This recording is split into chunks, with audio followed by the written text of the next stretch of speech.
Welcome back. We apologize for the span in time. All right, we are getting straight into our first interview for this morning. Our guest is a broadcast journalist, a communication strategist. Over time, she has made mass progress. She's also an event plan, a content creator, a journalist, an event coordinator, and above all, a communication and media specialist. Joining us this morning is Amazing Ekedebe, a broadcaster and communication strategist. We're discussing challenges of communication and media specialists in changing economy. Good morning, Amazing. Hi, good morning. You're just going to have to bear with me. You Signature TV interfered in my birthday morning routine, so I Yes, just I had to was make going to this wish you work. a happy birthday, first off, from all of us here in the studio. Happy Thank you birthday. very much. Well, it's great to be here, and thank you very much. All right, so we're starting off with discussing communication and media specialists. What does the role entail holistically? Well, being a communication specialist is basically learning or the ability to pass messages better, especially for us as Nigerians. Our communication style is predominantly the type that is all about being heard and, and missing out the part of listening. So, what a communication specialist does, and is expected to reflect as a person, and even for the businesses and organizations that they represent, is to help businesses and organizations, including government, if they are functioning in that capacity, to help them pass messages that people can relate to, people can identify with. Because it's one thing to pass a message, it's another thing to have that message resonate in a way that the target audience can envision and see themselves as a part of that message. So it's more about teaching or more like propagating the culture, if I have to put it that way, of the society learning to listen than just hearing and talking. Okay, so what are the major challenges? Let's speak challenges. What are the major challenges you faced in your career as a communication strategist? I'm actually still facing it. Well, the challenges is that question is very dynamic, I have to say, because the truth is, one thing about jobs like this or professions like this is the fact that it evolves. So you'll be shocked about how things could switch up right at this moment that we're speaking, and it just affects everything that my function is expected to play. So, but anyway, with what has been experienced so far, the challenges of a communication specialist is actually the validation. I have to really start from there. A lot of people are yet, or if I have to say, a lot of Nigerians or the Nigerian society is yet to properly value the roles and function of communication specialists. It is so trivialized and made to be like it's just a regular thing. So, because of that, with the economic shift that is happening in the country and internationally, if I have to add, an average communication specialist in Nigeria faces the anxiety of, still being in business, because with the trend of downsizing, the trend of, market changes, and basically a lot of employers and business owners trying to cut costs, the communication department or unit is actually one of the first or frontline units or departments that gets to feel the slice of that knife. And as much as we want to argue it that it is unfair and all whatnot, but it is the truth. So it is about staying afloat in a dwindling economy. Though I tried not to use that, but that's just what it is. And then another thing is understanding the scope of the roles, because when it comes to communication or effective or strategic communication, you are expected as the client to trust the communication specialist in such a way that you do not unnecessarily interfere in the process in order to get the job done and in turn give you the desired results that you are seeking to achieve. So that also is another challenge. And then we can also talk about audience fragmentation and shifting consumption habits. I was just having a conversation one time a few days ago about how worried I am about the attention span of the people nowadays. So you're trying to pass a message. Now it's more than just passing a reasonable message. It's about making that message interesting enough to get the attention of those that should read it. So audience fragmentation and shifting consumption habit puts us on our toes to continue to evolve with the time. So there's no one size fits all, to be honest.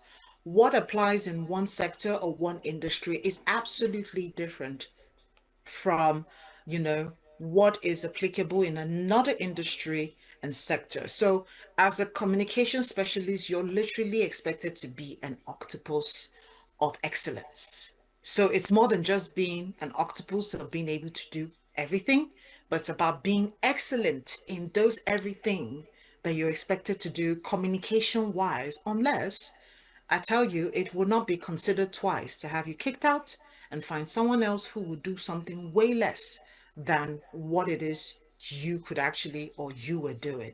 And then another part is the it still connects with the value I was talking about, and that is the monetary or what, yes, the monetary value that is attached with the role.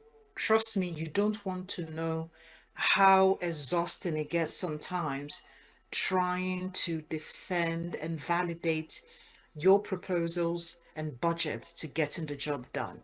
Because, to a typical business owner or an employer, they believe that we should just find a way to wing it. But the truth is, effective communication is not a role or a function that can be winged. It needs to actually be invested in order to get the desired results. So those dilemmas, I call them more dilemmas than challenges, are just a few. Just what I just stated, are just a few of the dilemmas that one a communication specialist has to deal with. And if I have to really connect it with the Nigerian society, but it's not a bleak situation. It will improve with time. But question or the question is how soon, how quickly, and how beneficial is it going to be when those changes and evolution that is desired comes? Okay. Now you've spoken of, the dilemmas that face the craft and the job, and then you talked about audience and how persons want to, pick and choose what they listen to.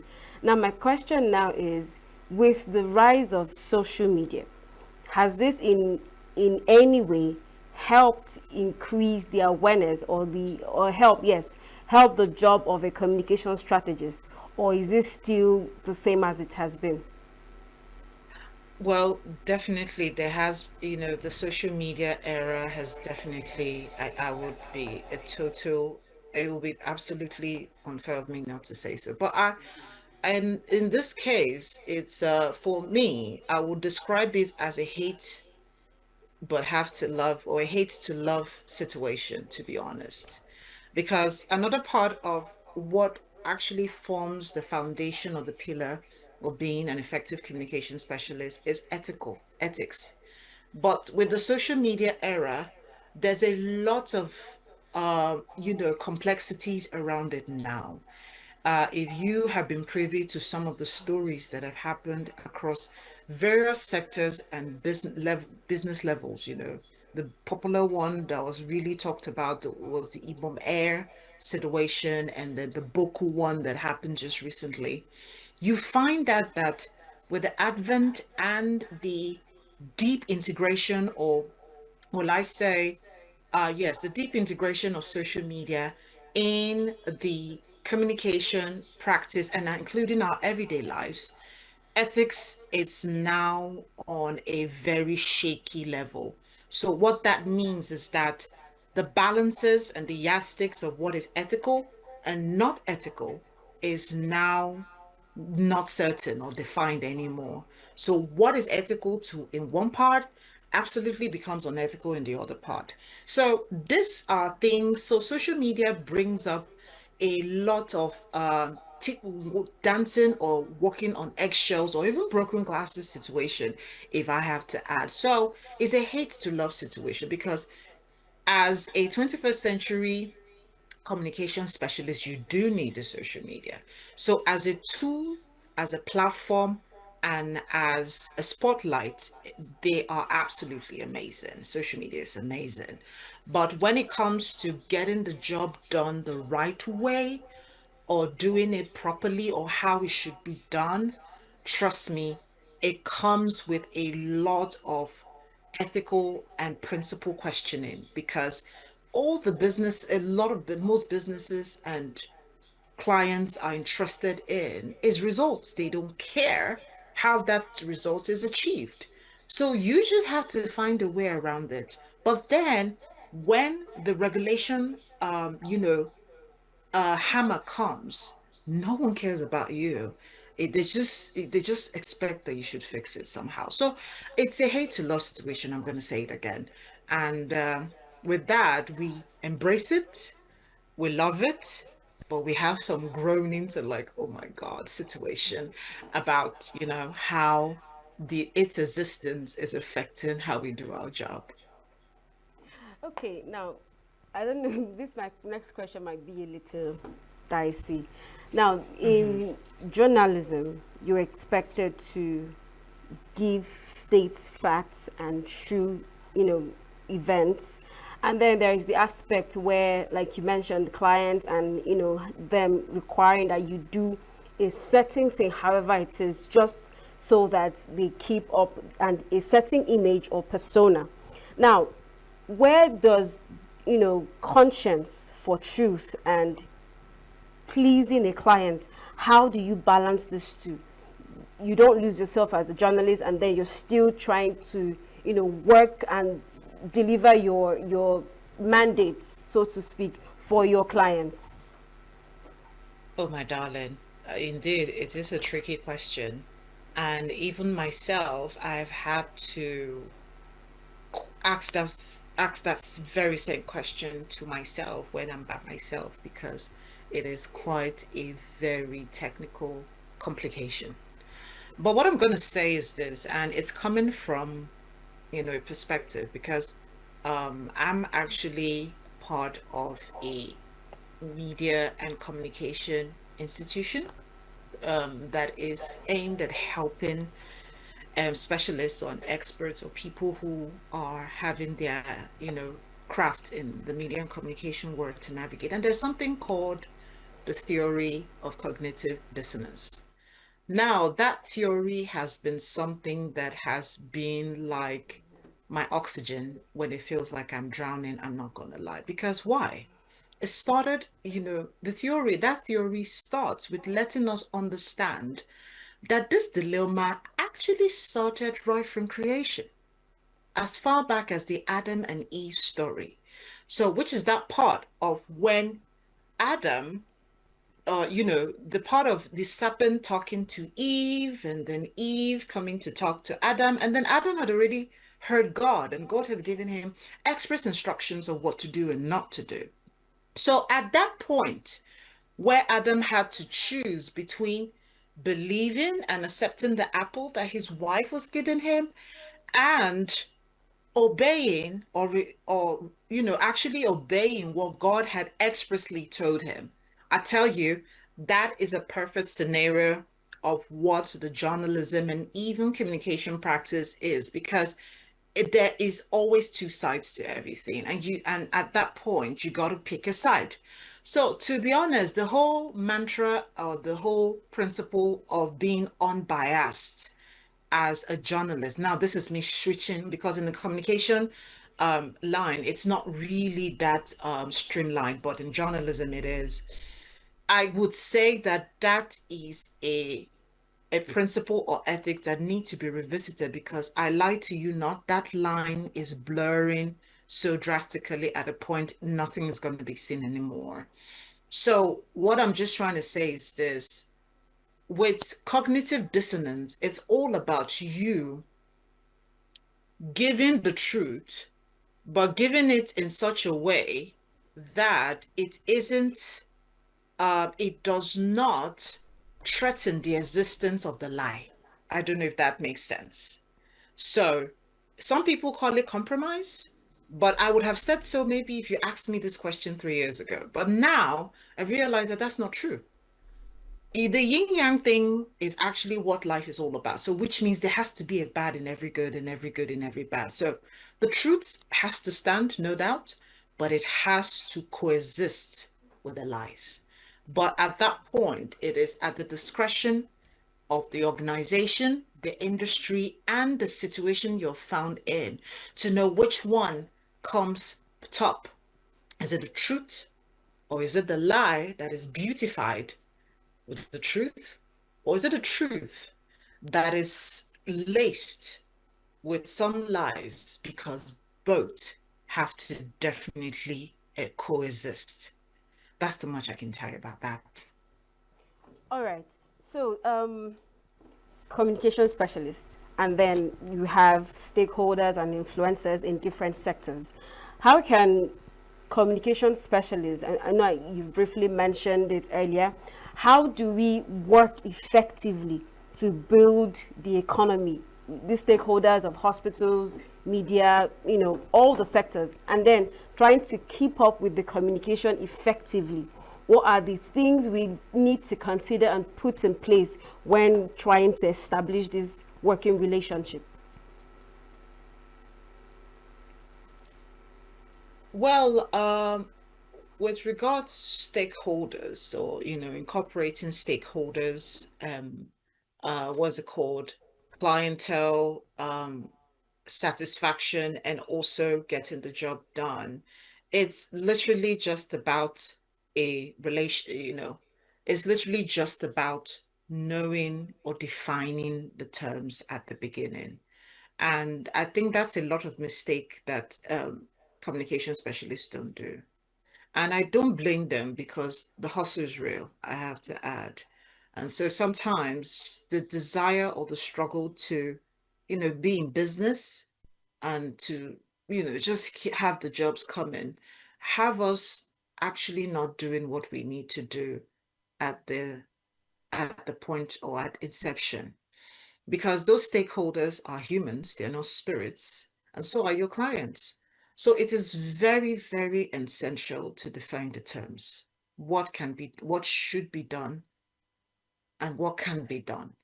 At what point should this happen? And so all those nitty-gritties need to be defined because that helps the communication specialists know the level and extent of representation of interest. Because, yes, another thing I need to say is that there's always an interest in everything. No matter how laudable a situation or a story is, for instance, or a press release is, or whatever is, there is an interest. Something as crazy as even the US intervention in our security situation, there is an interest. So everybody, from you, the communication specialist, to even you, my darling, that is interviewing me, to Signature TV, and to everyone involved, because I'm using this as a real case scenario. I like to do that. We all have interests.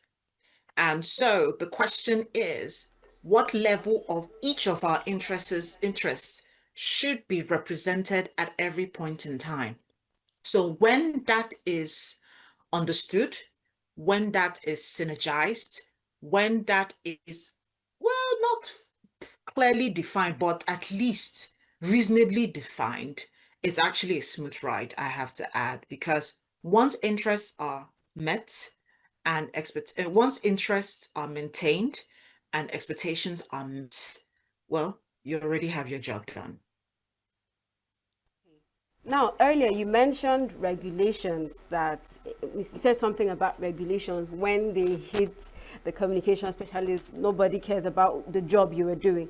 Now, what are these Mhm. regulations that communication specialists should look out for in line of their Well, it still craft? dances around. Okay. Well, it still dances around the ethical lines that I had mentioned as well. And for those regulators, and then I also need to say that also some of the regulations that guide the media and communication space is a bit obsolete. I'm sorry to use that word, because our regulations in Nigeria are yet to properly capture and reflect the evolving nature of the 21st century society and scenario and professional scenario. So that also comes with its own struggles because um, this you especially for one who's keeping in tune with global practices, you are realizing that certain practices are already being adopted in certain climes. But because of the a little bit behind pace of our regulation, it's there's no room to accommodate that. So what I'll say on that is, well, the ethics that actually does would need to be remembered at all times is not to um how will I put it? Is not to use the concept of deception or not deception, not to use the concept or the theory of um, character assassination as your major tool of communication. So what that means is you don't necessarily need to bring down one person down, one business down, one sector down, one leader down, one business down, one tribe, one race, whatever. But it's all about not putting down the other person or the other part of the story or the other part of the other end of where you are just to have your edge. So it's just about having a conscience. And having a conscience is knowing and knowing the difference between good or bad and choosing to do more of good above the bad. Because going on to reel out the written regulations that, guides us, like I said, I still find them a bit obsolete and, not so not so modern that I don't bother to do that. But it's just about conscience and being able to do what is good and, above, what is evil and which is not adopting the pull down syndrome that is quite a tempting approach to use, but actually it's quite a destructive one. Okay, now we've mentioned the challenges, mentioned the regulations. Are there trends and innovations currently in when we speak of the future of communication strategy? Are there trends and innovations that are shaping, what are these trends and innovations that are shaping the future of communication strategy here in Nigeria? Absolutely, absolutely. But then I would say its integration of progress is kind of slow, and that is it's called benchmarking. Benchmarking in communication is all about carving niches and standing by it. Once upon a time, even as much as the broadcast industry in Nigeria, a lot of radio stations found it commercially logical to be a mixed grill station. So what does that mean? One station doing talk, music, English, pidgin, local language, Jesus Christ, so many things at the same time. Because, the argument was, I was trying to remember the word. There's always this word that's being used, and that's called multitasking. But that's not true. That's not multitasking. That's just you just floating. But anyway, I don't want to shake any table on that. So what I'm just going to say is this, benchmarking helps us. And when I say us, I'm talking about even you as a media person, to know what it is that you do best and to build on it, but to also still be aware or conscious of your weaknesses and use that to complement your strength in order to give you a uniqueness that cannot be replicated. So it is all about niche branding, niche communication, niche packaging. Yes, it's called benchmarking in communication in the technical field, but if you want to simplify it, it's just about niche making. What stands you out as a person? What stands that business out as a person? But at the same time, what are the weaknesses and struggles that they are going through, and how can we package it in such a way that it is sold in a way that is so beautiful, and at a point those imperfections actually make you attractive, and mind my word, I'm going to use next, actually sexy. So that is what is the trend now, and it is being adopted everywhere. For instance, I still want to go back to the US government. Once upon a time, they didn't want to be a part of our security struggles. I remember vividly at the point of the Musa Yar'Adua and Goodluck Jonathan's period, how we literally had to ask for their help. And that wasn't really welcomed, or nothing much was really said about that. And here comes, Yes. them wanting to be the Superman to the rescue of our security issues. And the question is, what has changed from then till now? So for me, as a specialist, what I just see is niche. They just want to, how will I put it, to have a piece or to have a stake in whatever success or victory that's going to come out of us, out of the victory, that's going to come out of dealing and putting in check, insurgency and insecurity in Nigeria. And so therefore, they are trying to package whatever weakness of what they had done in the past to now becoming a strength that is appealing to the average Nigerian so much that there's advocacy now for America or US must come. I've seen that hashtag a couple of in couple of America must come or US must come, and all of a sudden championing something, or even quite a sensitive one. But let me just sprinkle it there. Even the Biafra movement. If the existence of Biafra was so wonderful, how come it wasn't adopted when Ojukwu pushed it?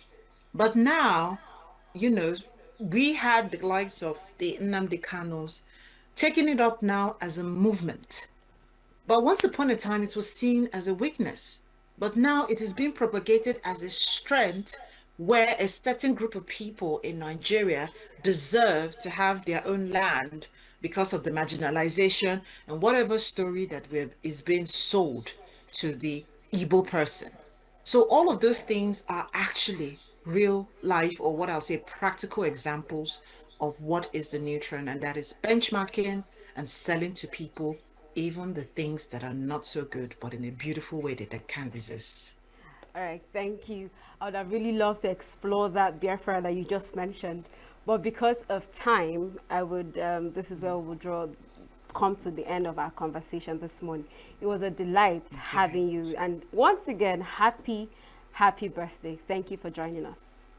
Thank you very much, and thank you for the All opportunity right. to speak about it. All right, all the best. All right, that was amazing. Ekedebe discussing challenges of communication and media specialists in the changing economy. New Day continues shortly after this break.